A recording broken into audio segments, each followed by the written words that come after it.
तो last class में हम लोग पढ़े थे रिटेनिंग वॉल, उसी को हम लोग कंटिन्यू करेंगे। रिटेनिंग वॉल, रिटेनिंग वॉल का ये सेकंड जो पार्ट होता है उसको हम लोग पढ़ रहे हैं सीट पाइल। सीट पाइल के बाद हम लोग पढ़ रहे थे। तो सीट पाइल को हम लोग देखे थे यहाँ लास्ट क्लास में कि सीट पाइल और रिटेनिंग वॉल एक दूसरे से कैसे डिफरेंट है। और सीट पाइल जैसे एंकरेज वॉल ये सब सेम थिंग है, और ये फ्लेक्सिबल स्ट्रक्चर के अंदर आते हैं, एंकर वॉल या सीट पाइल। तो उसमें हम लोग देखे थे टाइप्स ऑफ सीट पाइल। तो दो तरह के सीट पाइल होते हैं, एक तो कांटिलीवर, दूसरा एंकर्ड सीट पाइल। तो दोनों टाइप्स हम लोग देख रहे थे क्या क्या डिफरेंट होते हैं। अब हम लोग पढ़े थे इस पर different supporting system for anchorage wall और सीट पाइल। तो उसमें हम लोग पहला जो टाइप देखे थे, फर्स्ट टाइप, तो यह था आपका एंकरिंग टेंडन या एंकरेज के थ्रू कैसे हम लोग फिक्स करते हैं with the help of dead man. तो डेडमैन क्या होता है, ये भी एक स्ट्रक्चर होता है, एक हैवी स्ट्रक्चर होता है जिसका खुद का एक सेल्फ वेट होता है। तो उसके थ्रू हम लोग क्या करते हैं, एंकरिंग टेंडन के थ्रू जो सीट पाइल होता है, तो सीट पाइल जो होती है उसको हम लोग बैकफिल के अंदर ही फिक्स कर देते हैं। जिससे क्या होता है, ओवर टर्निंग मोमेंट अगर जनरेट हो रहा है due to high pressure of earth pressure earth, और उससे क्या होता है कि ये ओवर टर्निंग नहीं होता है। तो ये एक एक्स्ट्रा हम लोग सेफ्टी प्रोवाइड कर देते हैं, सपोर्टिंग सिस्टम प्रोवाइड कर देते हैं सीट पाइल के अंदर।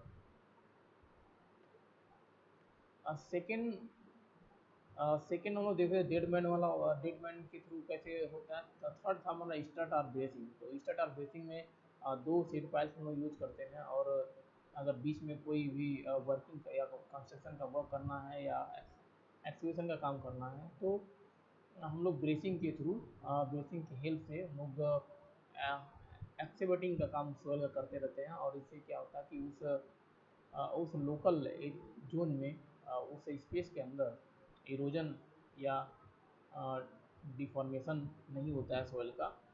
तो ये भी एक तरीके से सपोर्ट मिल जाता है उस सोयल को एक्सप्लोर करने के लिए। तो ये हम लोग स्ट्रट या ब्रेसिंग के थ्रू भी हम लोग क्या करते हैं, सपोर्ट करते हैं, बैकफिल को सपोर्ट प्रोवाइड करते हैं। फोर्थ है आपका, फोर्थ एग्जाम्पल है रेकर।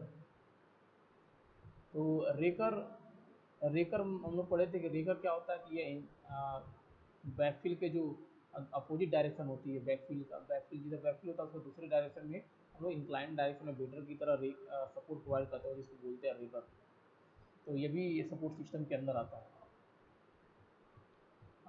नेक्स्ट हम लोग पढ़े थे सोल्जर। नेक्स्ट हमारा आज का यहाँ से स्टार्ट करेंगे सोल्जर्स पाइल्स या एंड लेगिंग पाइल्स। तो सोल्जर्स पाइल्स क्या होते हैं कि अगर दो या चार जो पाइल्स हैं वर्टिकली हम लोग यूज कर रहे हैं टू सपोर्ट द बैकफिल या to support the soil, large quantity of soil in any locality and in any area where the construction is needed. So that type of piles is known as known as the solder piles.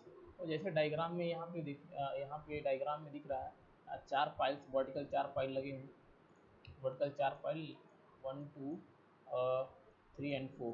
तो दो चार piles हम लोग use करते हैं, और उनके बीच में जो डिस्टेंस रखते हैं, जो स्पेसिंग रखते हैं, वह 2 to 4 यार्ड रखते हैं। तो ये भी याद रखना पड़ेगा कितने स्पेसिंग हम लोग प्रोवाइड करते हैं। तो यह spacing between the one soldier pile to another soldier pile is equals to 2 to 4 yard. 2 to 4 yard ये रेंज हम लोग फॉलो कराते हैं।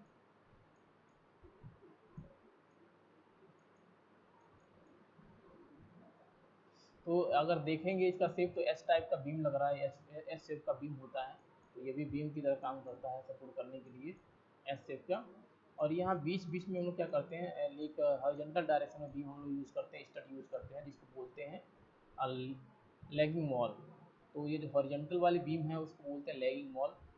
तो ये दोनों मिल के आपस में दोनों मिल के बहुत बड़े या लार्ज एरिया के जो बैकफिल हैं उसको सपोर्ट करने के लिए यूज होता है। तो ये भी सपोर्ट सिस्टम के अंदर आता है, soldiers piles and lagging pile. तो H shaped steel beam, H shaped steel beam होता है। पाइल जो होता है, हम लोग सोल्जर पाइल पढ़े हैं, are drill deep into the earth and at regular interval, usually 2 to 4 yard apart. Wall which are formed by the lagging of structure in horizontal direction, one over the other. Sometimes it is used with a lot of the timber lagging, तो timber से भी बना हो सकता है। जैसे timber के हम लोग लैगिंग करते हैं, एक के ऊपर एक टिम्बर रखते हैं, दूसरा एक प्लैंक के ऊपर दूसरा प्लैंक, तीसरा प्लैंक, इस तरह से रखते हैं। वैसे इस तरह से भी हम लोग प्लैंकिंग कर देते हैं और पूरा का पूरा ये भर देते हैं, गैप नहीं होता है, तो इससे पूरा बैकफिल क्या होता है, सपोर्ट हो जाता है। तो यह सोल्जर पाइल और लैगिंग पाइल, लैगिंग वॉल, ये भी सपोर्ट सिस्टम का ही एक टाइप्स होता है जिससे हम लोग सपोर्ट सिस्टम प्रोवाइड करते हैं।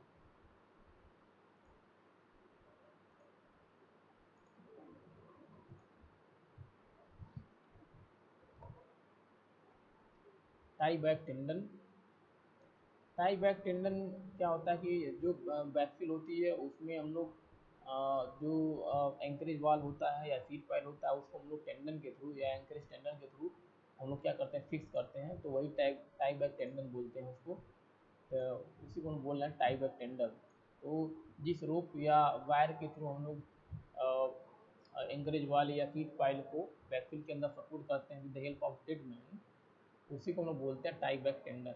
इट में भी आइदर ए सिंगल हाई, तो या तो ये स्टील होगा, हाई टेंसल स्टील होगा, या तो कोई केबल होगा, तो या कोई रोप होगा जिसकी स्ट्रेंथ बहुत अच्छी होगी, तो हम लोग मैनुअली भी टाइट कर सकते हैं, टाई का काम करते हैं, और मैकेनिकली भी टाइट कर सकते हैं। तो इट में भी either a single high strength bar or a several high strength cable bunched together, तो उस तरह से होता है।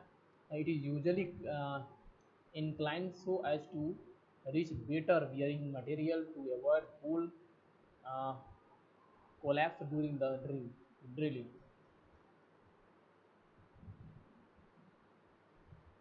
एक्सकेवेशन सपोर्ट सिस्टम, तो एक्सकेवेशन सपोर्ट सिस्टम के अंदर ये सारे, जैसे कांटिलीवर सीट पाइल हो गया, कांटिलीवर वॉल हो गया, और ये क्रॉस्ड ब्रेस्ड वॉल हो गया, तो ये क्रॉस्ड ब्रेस्ड वॉल हो गया, रेकर हो गया। यहाँ पे जो सपोर्ट प्रोवाइड करते हैं, जिस पे रेकर हम लोग प्रोवाइड करते हैं, उसको बोलते हैं कीकर, कीकर ब्लॉक और फाउंडेशन स्लैब। तो कीकर ब्लॉक और फाउंडेशन स्लैब, तो ये भी एक्सकेवेटिंग जो लोकल लोकेशन होता है उसको सपोर्ट प्रोवाइड करने के लिए सारी स्ट्रक्चर को यूज करते हैं। एक्सकेवेशन सपोर्ट सिस्टम के अंदर अगर देखें, the use of steep or vertical slope for a deep excavation is often supported by the cantilever wall, only for the shallow excavation के लिए यूज करते हैं, एंड ब्रेस्ड वॉल और टाई बैक वॉल। तो टाई बैक वॉल भी इसको बोलते हैं, टाई बैक वॉल भी बोलते हैं इसको, ब्रेस्ट वॉल और टाई टाई बैक वॉल या स्टड भी बोलते हैं।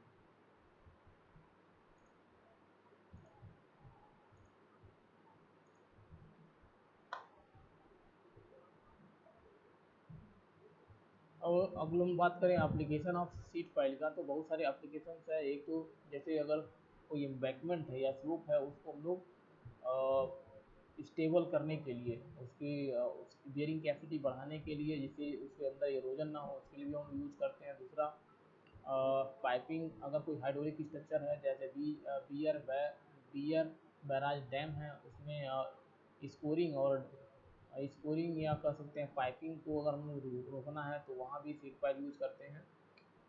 एबुटमेंट अगर बनाना है, कहीं सपोर्ट सिस्टम भी हमें बनाना है, तो वहाँ भी हम लोग सीट पाइप यूज़ करते हैं। दूसरा बैकफिल को रिटर्न करने के लिए भी सीट पाइप, जिसको हमको मेन एडवांटेज पे हम लोग पड़ेगी। दूसरा, अगर कहीं पे रिवर बैंक की स्ट्रक्चर बनाना है, चाहे वो हाइड्रोलिक स्ट्रक्चर है, चाहे रेजिडेंशियल बिल्डिंग है, चाहे इंडस्ट्री है, अगर रिवर बैंक के आसपास बना रहे हैं, तो उसको सपोर्ट यानी फ्रंटल इफेक्ट जो वाटर का है उसको रोकने के लिए भी हम लोग सीट पाइल यूज़ करते हैं। सीट पाइल हम लोग एज ए पाइल फाउंडेशन के लिए भी यूज करते हैं। तो बहुत सारे ऐसे इसके एप्लीकेशंस हैं।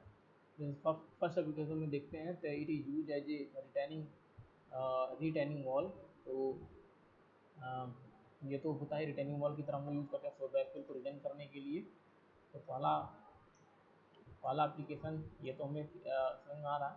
दूसरा मैं बताया था कि एबूटमेंट या पियर अगर हम बना रहे हैं किसी मल्टी स्टोरी बिल्डिंग का या किसी डैम का ब्रिज के लिए, तो एबूटमेंट जो बेस होता है, बेस बनाने के लिए हम लोग सीट पाइल यूज करते हैं। It is use in tunnel construction, tunnel के अंदर भी हम लोग सीड पाइल यूज़ करते हैं, क्योंकि ये ऐसे स्ट्रक्चर है जहाँ पे सॉइल को बहुत क्वांटिटी में आपको इरोजन से या स्लाइडिंग होने से रोकना होता है, तो वहाँ पे हम लोग सीड पाइल यूज़ करते हैं। यूज ए पंपिंग स्टेशन, अगर कहीं पंपिंग स्टेशन सेट करने जा रहे हैं तो सॉइल को इरोजन से रोकने के लिए यहाँ वहाँ पे प्लेटफॉर्म क्रिएट करने के लिए आपको स्ट्रक्चर बनाना पड़ेगा, पेडेस्टल बनाना पड़ेगा, फाउंडेशन बनाना पड़ेगा, और उसके लिए सीड पाइल की ज़रूरत होगी, तो वहाँ भी हम लोग सीड पाइल यूज़ करते हैं। वाटर ट्रीटमेंट के लिए, अगर वाटर ट्रीटमेंट स्ट्रक्चर बना रहे हैं कहीं पे भी, तो वहाँ भी सीड पाइल यूज़ करेंगे। बेसमेंट के लिए, अगर कहीं बेसमेंट बना रहे हैं तो वहाँ भी सीड पाइल यूज़ करेंगे। अंडरग्राउंड वैन पार्किंग बना रहे हैं या व्हीकल पार्किंग बना रहे हैं तो वहाँ भी सीड पाइल यूज़ करते हैं। वाटर फ्रंटल स्ट्रक्चर के लिए भी यूज़ कर सकते हैं। एज ए पाइल फाउंडेशन भी एक सीड पाइल यूज़ करते हैं। एक्सकेवेशन एंड ट्रेंचेज अगर कहीं बना रहे हैं तो उसकी हेल्प हम लोग बनाते हैं, एक्सक्यूटिंग करते हैं, एक्सक्यूटिंग वर्क करते हैं और ट्रेंच बनाते हैं। ग्राउंड वाटर डाइवर्जन, अगर कहीं ग्राउंड वाटर को डाइवर्ट करना है उसके लिए भी हम लोग सीड पाइल यूज करते हैं बैरियर क्रिएट करने के लिए। The barrier for the ground water treatment system, तो ये हो गया। स्लोप स्टेबलाइजेशन, अगर स्लोप के अंदर इरोजन बहुत ज़्यादा है, स्लाइडिंग बहुत ज़्यादा है, लैंड स्लाइडिंग बहुत ज़्यादा हो रहा है, तो वहाँ पे हम लोग सीड पाइल यूज़ करते हैं। लैंडफिल के लिए यूज़ करते हैं हम लोग, लैंडफिल करना है कहीं पे भी। बियर वॉल के लिए यूज़ करते हैं, फ्लड प्रोटेक्शन के लिए भी हम लोग यूज़ कर सकते हैं। तो ये सारे ऐसे एरियाज़ हैं, ऐसे स्कोप्स हैं जहाँ पे हम लोग सीड पाइल का यूज़ करते हैं।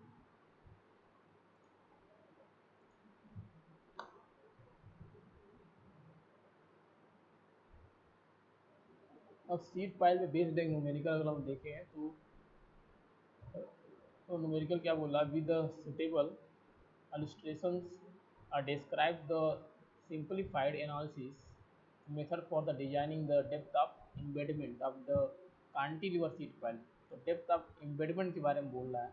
डेप्थ ऑफ एम्बेडमेंट हम लोग बोले थे कि ड्रेज लेवल से नीचे या जिधर डिप्रेशन जोन होता है, जिधर कैनाल होता है, जिधर रिवर होता है, सी होता है, उस वाले उधर वाले लेवल को हम लोग बोलते हैं।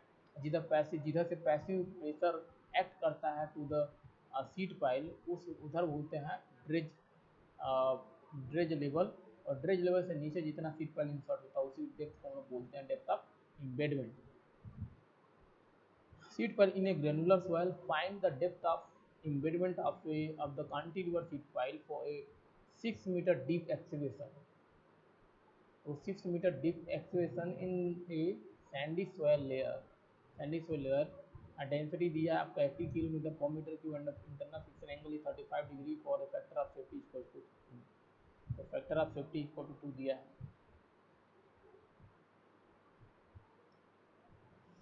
तो यहाँ पर डेप्थ ऑफ एम्बेडमेंट हम लोग डीएफ से डिनोट कर रहे हैं, तो डेप्थ ऑफ एम्बेडमेंट ये हमें कैलकुलेट करना है डीएफ की वैल्यू। और डेप्थ ऑफ एक्सकेवेशन बोल रहा है, डेप्थ कितने डेप्थ तक हम लोग एक्सकेवेशन का काम कर रहे हैं एक्टिवेटिंग का, तो वो दिया 6 मीटर, ये डेप्थ हमें दिया है। तो डेप्थ हम लोग रिज्यूम के लिए D F and depth of excavation equal to होता है height of cantilever sheet pile above the dredge level. तो इसको हम लोग ये भी बोलते हैं, इसकी वैल्यू दिया 6 मीटर। हम लोग डी एफ निकालने के लिए क्या करते हैं, जो भी बैकफील का प्रेशर है, चाहे एक्टिव अर्थ प्रेशर हो रहा है चाहे पैसिव अर्थ प्रेशर, उसका डिस्ट्रीब्यूशन डायग्राम देखते हैं और उसको बैलेंस है, उसको इक्विलिब्रियम कंडीशन के लिए अप्लाई करते हैं। तो इक्विलिब्रियम कंडीशन अप्लाई करने के बाद इक्वेशन जनरेट करते हैं और इससे हम लोग सॉल्व करके जो वैल्यू हमें कैलकुलेट करना होता है उसको कैलकुलेट करते हैं। तो डिस्ट्रीब्यूशन डायग्राम अगर देखेंगे तो 6 मीटर हाइट है, यहाँ पे डेप्थ ऑफ एक्सकेवेशन है, तो ये 6 मीटर हो गया, यहाँ पे 6 मीटर। और डिस्ट्रीब्यूशन डायग्राम मतलब ट्रायंगुलर होता है, तो ये एक्टिव प्रेशर काम कर रहा है, ये पैसिव प्रेशर काम करेगा। ये 6 मीटर है तो ये डी एफ हो गया, ये डी एफ हो गया एक्टिव प्रेशर, ये पैसिव प्रेशर, ये ड्रेज लेवल आपका।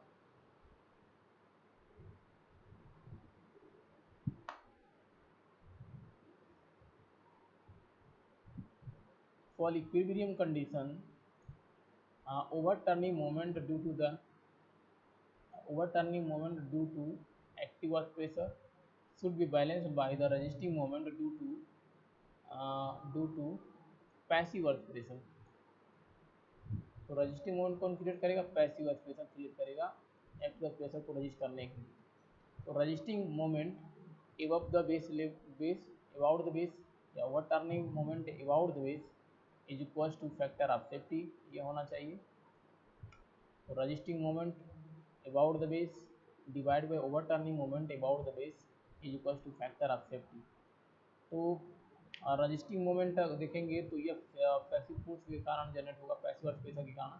तो passive earth pressure total intensity या passive earth pressure into D F upon 3। तो नीचे देखा ड्रेज लेवल के नीचे जो डिस्ट्रीब्यूशन डायग्राम था इस तरह से था, और इसकी वैल्यू थी डी एफ, इसकी वैल्यू थी डी एफ। और टोटल इंटेंसिटी या पैसिव अर्थ प्रेशर ये आपका पी और ये बेस से कितने हाइट पे एक्ट करेगा, सी जी की पोजीशन क्या होगा, तो डी एफ बाई 3। तो डी एफ बाई 3। तो मोमेंट निकालेंगे तो पी इंटू डिस्टेंस, तो डी एफ बाई 3। तो ये हो गया resisting moment. Over turning moment about base निकालेंगे तो ऐसे ही टोटल हाइट है हो जाएगा 6 मीटर प्लस डी एफ। तो P active earth pressure total active earth pressure into distance upon 3, ये हो गया equal to factor of safety. तो फैक्टर ऑफ सेफ्टी की वैल्यू 2 दिया है, उसको सॉल्व करेंगे तो ये हो गया P P D F by 3 minus P A D F plus 6/3 into factor of safety से मल्टीप्लाई होकर माइनस हो जाएगा इक्वल टू 0। अब टोटल एक्टिव अर्थ प्रेशर हम लोग कैलकुलेट करेंगे तो total active earth pressure equal to area of triangular shape. तो हाफ बेस की वैल्यू आएगा K A gamma into H, ये हो जाएगा total active earth pressure. Total passive earth pressure निकालेंगे तो ये वैल्यू आ जाएगा। अब के ए और के पी हमें चाहिए, तो के ए की value 1 minus sine phi divide by 1 plus sine phi, ये वैल्यू होता है 5 की वैल्यू 35 दिया है। तो यहाँ से सॉल्व करेंगे तो के ए की वैल्यू आएगा 0.271। यहाँ से के पी की वैल्यू निकालेंगे तो 1 बाई के ए, ये सॉल्व करेंगे तो ये वैल्यू आ गया 3.69। तो यहाँ से इक्वेशन की वैल्यू इक्वेशन के अंदर ये वैल्यू पुट करेंगे तो एक इक्वेशन बनेगा और एक ही अननोन है डी एफ। तो यहाँ से सॉल्व करेंगे इक्वेशन को, तो solving the equation we get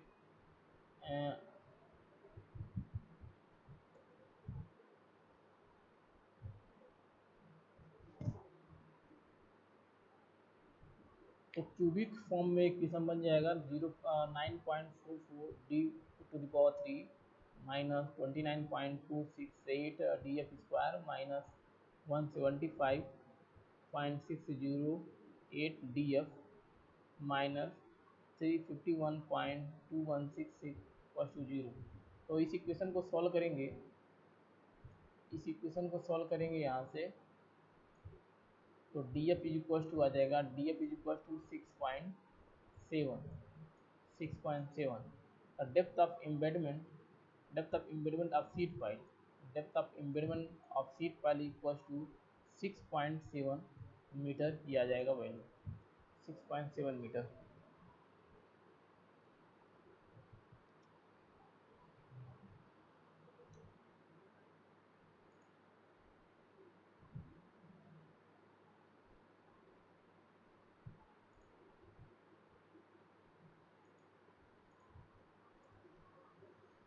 तो सीट पाइल से रिलेटेड हमें डीप में नहीं पढ़ना था, केवल यहाँ पे सपोर्ट सिस्टम के बारे में पढ़ना था और सीट पाइल एक्चुअल में सीट पाइल होता क्या है और उसके component and types of sheet pile, इतना पढ़ना था। तो आज हम लोग सीट पाइल भी कंप्लीट कर लिए। इसके बाद हम लोग पढ़ा जाएगा 5th यूनिट है हमारा rainfall soil, an idea of soil and soil structure interaction, ये सारा टॉपिक पढ़ना है। इसके बाद हम लोग नेक्स्ट क्लास में रेनफोर्स सॉइल के बारे में पढ़ेंगे। Thank you very much.